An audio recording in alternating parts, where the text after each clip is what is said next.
ನಮಸ್ಕಾರ ಸ್ನೇಹಿತರೆ, ದಿಶಿರಾ ಕಿಚನ್ಗೆ ನಿಮ್ಗೆಲ್ರಿಗೂ ಸ್ವಾಗತ. ಇವತ್ತು ನಾವು ಕೋಕಮು ಮತ್ತೆ ಸಬ್ಜಾ ಸೀಡ್ ಹಾಕಿ ಸೂಪರ್ ಆಗಿರುವಂತ ಒಂದು ಡ್ರಿಂಕ್ ಅನ್ನ ಹೇಗೆ ಮಾಡೋದು ಅಂತ ನೋಡೋಣ. ಇದಕ್ಕೆ ಮುಖ್ಯವಾಗಿ ಬೇಕಾಗಿರೋದು ಕೋಕಮ್. ಇದನ್ನ ಪುನರ್ಪುಳಿ ಅಂತ ಕೂಡ ಕರೀತಾರೆ. ಉತ್ತರ ಕನ್ನಡದ ಕಡೆ ಇದನ್ನ ಮುರುಗಲ್ ಹಣ್ಣು ಅಂತ ಕೂಡ ಕರೀತಾರೆ. ಅದರ ಸಿಪ್ಪೆನ ಒಣಗಿಸಿ ಇಟ್ಟಿರೋದು. ಹಣ್ಣಿನ ಸಿಪ್ಪೆಯನ್ನು ಒಣಗಿಸಿ ವರ್ಷಗಟ್ಟಲೆ ಸ್ಟೋರ್ ಮಾಡ್ಬೋದು. ನಿಮ್ಮ ಹತ್ರ ಇಲ್ಲ ಇದು ಅಂತ ಅಂದರೆ ಸೌತ್ ಕೇಂದ್ರ ಸ್ಟೋರ್ಗಳಲ್ಲಿ ಸಿಗುತ್ತೆ. ಹಾಗೆ ಇದರ ಡೈರೆಕ್ಟಾಗಿ ಸಿರಪ್ ಕೂಡ ಸಿಗುತ್ತೆ, ಕೋಕಮ್ ಸಿರಪ್ ಅಂತ. ಅದನ್ನು ಕೂಡ ನೀವು ಜ್ಯೂಸ್ ಕಡೆಗೆ ಯೂಸ್ ಮಾಡ್ಬೋದು. ಹಾಗೆ ಈ ಸಿಪ್ಪೆಯಿಂದ ಸಾರು, ತಂಬಳಿ, ಇನ್ನೂ ಅನೇಕ ವೆರೈಟೀಸ್ ಡಿಶ್ಗಳನ್ನು ಮಾಡ್ತಾರೆ. ಅದನ್ನ ನಾನು ಮುಂದೆ ದಿಶಿರಾ ಕಿಚನ್ನಲ್ಲಿ ತೋರಿಸ್ತೀನಿ.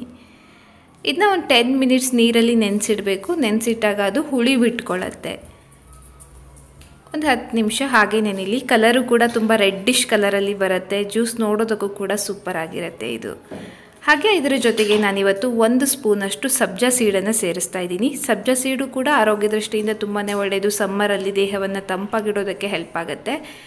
1 ಸ್ಪೂನಷ್ಟು ಸಬ್ಜಾ ಸೀಡನ್ನು ನೀರಲ್ಲಿ ನೆನೆಸಿಡೋಣ. ಇವೆರಡನ್ನೂ ಕೂಡ ಒಟ್ಟಿಗೆ ಒಂದು 10 ನಿಮಿಷ ಬಿಟ್ಟರೆ ಸಾಕು.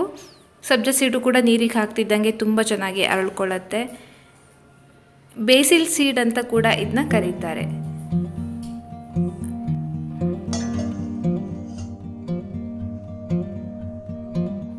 ಹತ್ತು ನಿಮಿಷ ಆಗ್ತಿದ್ದಂಗೆ ನೀವೀಗ ಇದನ್ನ ನೋಡಿದ್ರೆ ನೀಟಾಗಿ ಸಬ್ಜಾ ಸೀಡು ಅರಳ್ಕೊಂಡಿರುತ್ತೆ. ತುಂಬಾ ಚೆನ್ನಾಗಿ ಅನಿಸುತ್ತೆ ನೋಡೋದಕ್ಕೂ ಕೂಡ. ಇದು ಪೂರ್ತಿಯಾಗಿ ಬೀಜಗಳೆಲ್ಲ ಕೂಡ ಅರಳ್ಕೊಂಡಿದೆ. ಹಾಗೆ ಪುನರ್ಪುಳಿ ಕೂಡ ನೆನೆಸಿಟ್ಟ ನಂತರ ರೆಡ್ ಕಲರ್ ಬಿಟ್ಟಿರುತ್ತೆ. ಇದರ ಜ್ಯೂಸನ್ನು ಕೂಡ ನೀವೀಗ ನೋಡ್ಬೋದು. ಹುಳಿ ಅಂಶ ಕೂಡ ಬಿಟ್ಟಿರುತ್ತೆ. ಕಲರ್ನ ಜೊತೆಗೆ ಹುಳಿ ಟೇಸ್ಟ್ ಕೂಡ ಇರುತ್ತೆ. ಸೊ ನೀವು ಎಷ್ಟು ಜ್ಯೂಸ್ ಮಾಡ್ತೀರಾ ಅನ್ನೋದನ್ನ ನೋಡಿಕೊಂಡು ಎಷ್ಟು ಕೋಕಮ್ಮನ್ನು ಹಾಕಬೇಕು ಅನ್ನೋದನ್ನ ಡಿಸೈಡ್ ಮಾಡ್ಬೋದು. ನಾನಿಲ್ಲಿ 1 ಗ್ಲಾಸ್ ಅಷ್ಟೇ ಜ್ಯೂಸನ್ನು ಮಾಡ್ತಿರೋದು. ಹಾಗಾಗಿ 4 ಕೋಕಮ್ನ ಹೆಸರನ್ನು ಹಾಕಿದ್ದೀನಿ. ಇವೆರಡನ್ನು ಕೂಡ ಒಂದು ಗ್ಲಾಸಿಗೆ ಈಗ ನಾವು ಹಾಕ್ಕೊಳ್ಳೋಣ. ಹಾಗೆ ಈ ಕೋಕಮ್ಮನ್ನು ಈಗೇನು ಬೇಕಾಗಲ್ಲ, ಅದರ ಜ್ಯೂಸ್ ಎಲ್ಲ ಅದು ತೆಗೆದಾಗಿದೆ. ಹಾಗೆ ನೆಕ್ಸ್ಟು ನಾವು ಈ ಕೋಕಮ್ಮಿಂದನೇ ತಂಬಳಿ ಮಾಡ್ಬೋದು. ನಾನು ಆಮೇಲೆ ಅದನ್ನ ಬೇರೆ ಇನ್ಯಾವತ್ತಾದರೂ ರೆಸಿಪಿನ ರೆಕಾರ್ಡ್ ಮಾಡಿ ತೋರಿಸ್ತೀನಿ.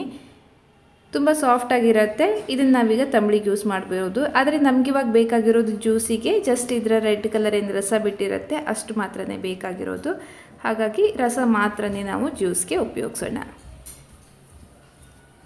ತುಂಬಾ ಕಲರ್ ನೋಡಿದ್ರೆ ಎಷ್ಟು ಖುಷಿ ಅನಿಸ್ತಿರುತ್ತೆ. ಹಾಗೆ ಕೋಕಮ್ಮು ಆರೋಗ್ಯ ದೃಷ್ಟಿಯಿಂದ ಕೂಡ ತುಂಬಾ ಒಳ್ಳೆಯದು. ಡೈಜೆಷನಿಗೆ ಹೆಲ್ಪ್ ಆಗುತ್ತೆ, ವೆಯ್ಟ್ ಲಾಸ್ಗೆ ಹೆಲ್ಪ್ ಆಗುತ್ತೆ. ಸಮ್ಮರಲ್ಲೂ ಕೂಡ ಬೆಸ್ಟ್ ಡ್ರಿಂಕು ಇದು. ಸಕ್ಕರೆನ ನಿಮ್ಗೆ ಎಷ್ಟು ಬೇಕೋ ಅಷ್ಟು ನೋಡ್ಕೊಂಡು ಹಾಕ್ಕೊಳ್ಳಿ. ವೆಯ್ಟ್ ಲಾಸ್ಗೋಸ್ಕರ ನೀವು ಕೋಕಮ್ಮನ್ನು ಯೂಸ್ ಮಾಡ್ತಾಯಿದ್ರೆ ಶುಗರನ್ನು ಅವಾಯ್ಡ್ ಮಾಡಿ. ಇಲ್ಲ ನಾರ್ಮಲ್ ಸಮ್ಮರ್ ಡ್ರಿಂಕ್ ಅಂತ ನೀವು ಕೋಕಮ್ ಮಾಡೋ ಹಾಗಿದ್ರೆ ಸಕ್ಕರೆನ ಹಾಕ್ಕೋಬೋದು. ಚೆನ್ನಾಗಿ ಮಿಕ್ಸ್ ಮಾಡಿದರೆ ಕೋಕಮ್ ರೆಡಿನೇ ಆಗೋಯಿತು. ಹಾಗೆ ಇನ್ನೂ ಬೇರೆ ಬೇರೆ ರೀತಿಯಲ್ಲಿ ಕೋಕಮ್ ಜ್ಯೂಸನ್ನು ಮಾಡ್ತಾರೆ. ಇನ್ನೊಂದು ವೆರೈಟಿನಲ್ಲಿ ಲವಂಗ, ಏಲಕ್ಕಿ ಎಲ್ಲ ಹಾಕಿ ಕೂಡ ಕೋಕಮ್ ಜ್ಯೂಸನ್ನು ಮಾಡ್ತಾರೆ. ಅದನ್ನು ನಾನು ಇನ್ಯಾವತ್ತಾರೊಮ್ಮೆ ತೋರಿಸ್ತೀನಿ. ಇದು ಬೇಸಿಕ್ಕಾಗಿ ಕೋಕಮ್ ಜ್ಯೂಸನ್ನು ಈ ರೀತಿಯಾಗಿ ಮಾಡೋದು ಸಬ್ಜಾ ಸೀಡ್ ಜೊತೆ ಹಾಕಿ ಮಾಡುವಾಗ. ಹಾಗೆ ನಾನು ಹೇಳಿದಾಗೆ ಕೋಕಮ್ ನಿಮ್ಮ ಹತ್ರ ಇರಲಿಲ್ಲ ಅಂದರೆ ಸೌತ್ ಕೇಂದ್ರ ಸ್ಟೋರ್ಗಳಲ್ಲಿ ಕೋಕಮ್ ಎಸೆನ್ಸ್ ಕೂಡ ಸಿಗುತ್ತೆ. ಇಲ್ಲ ಈ ಥರದ ಕೋಕಮ್ ಒಣಗಿಸಿರೋ ಹಣ್ಣಿನ ಸಿಪ್ಪೆಗಳು ಕೂಡ ಸಿಗುತ್ತೆ. ರುಚಿಯಾದ ಕೋಕಮ್ ಡ್ರಿಂಕ್ ರೆಡಿ ಆಯಿತು. ಸಮ್ಮರಿಗೆ ನಿಜಕ್ಕೂ ಕೂಡ ಬೆಸ್ಟ್ ಜ್ಯೂಸು. ಹಾಗೆ ಅದರ ಜೊತೆಗೆ ಗೆಸ್ಟ್ಗಳಿಗೆ ಸರ್ವ್ ಮಾಡೋದಕ್ಕೂ ಕೂಡ ತುಂಬ ಚೆನ್ನಾಗಿರುತ್ತೆ. ನೋಡೋದಕ್ಕೂ ಕೂಡ ಕಲರ್ಫುಲ್ಲಾಗಿ ಬ್ಯೂಟಿಫುಲ್ ಆಗಿರೋದ್ರಿಂದ.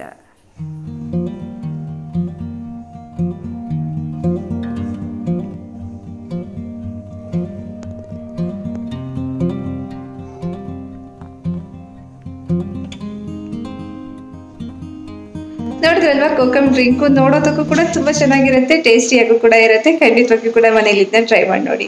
ಹಾಗೆ ಇವತ್ತಿನ ವಿಡಿಯೋ ಕೂಡ ಇಷ್ಟ ಆಗಿದ್ರೆ ಒಂದು ಲೈಕ್ ಮಾಡಿ, ಹೊಸಬರಾಗಿದ್ರೆ ಸಬ್ಸ್ಕ್ರೈಬ್ ಮಾಡಿ. ಅನಿಸಿಕೆಗಳನ್ನ ಆಸ್ ಯೂಶುವಲ್ ಕಮೆಂಟಲ್ಲಿ ತಿಳಿಸಿ. ಸಿಗೋಣ ಮುಂದಿನ ವಿಡಿಯೋದಲ್ಲಿ. ಅಲ್ಲಿವರೆಗೆ ಧನ್ಯವಾದ.